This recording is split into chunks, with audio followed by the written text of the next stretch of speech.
If the purpose of education is to prepare students for the real world, then the best way to do so would be by exploiting what students are already invested in.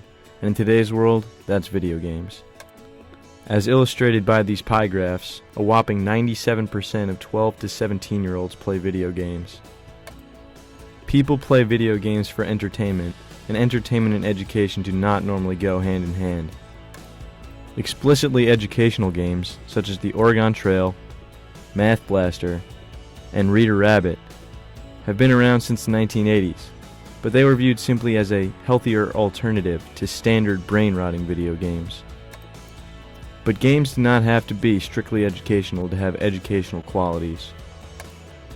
Games like SimCity and Roller Coaster Tycoon have been shown to develop the cognitive skills of children, as well as their planning skills. One of the most practical uses of video games as a learning tool is by games run by the Army, such as Full Spectrum Warrior and America's Army. Both of these games are based off of the United States Army simulations, but they are not just games in which the objective is to blow everything on the screen to oblivion. The points of these games focus on using designed military tactics and working as a group to achieve a goal set forth by the game. Massively multiplayer online role-playing games, or MMORPGs, are also gaining attention for their potential in the educational world. These kinds of games are literally a virtual universe that the players can enter and interact with other players, and communicate and use teamwork to solve a common problem.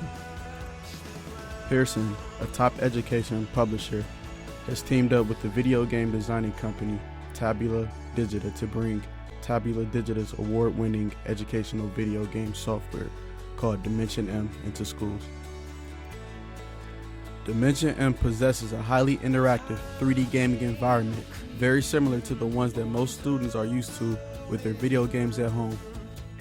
And the games take students on exciting adventures while teaching them math and developing critical thinking and problem-solving skills. To combat notions that video games are a distraction to students and tend to keep them off task, a study was done using Dimension M by Florida District on the summer school program. 75% of the group who used the game passed the summer school courses, over the 37% who did not use the game. Now the Florida District is considering incorporating the game into their school systems. Games allow the player to interact with a seemingly limitless amount of characters and situations in new and exciting environments that they would have otherwise never been able to experience. There are many benefits associated with using video games as a learning tool, as many skills are gained just by following both simple and complex guidelines depending on the game. As our generation moves forward, we should be thinking more about how we can incorporate these technologies into a learning atmosphere.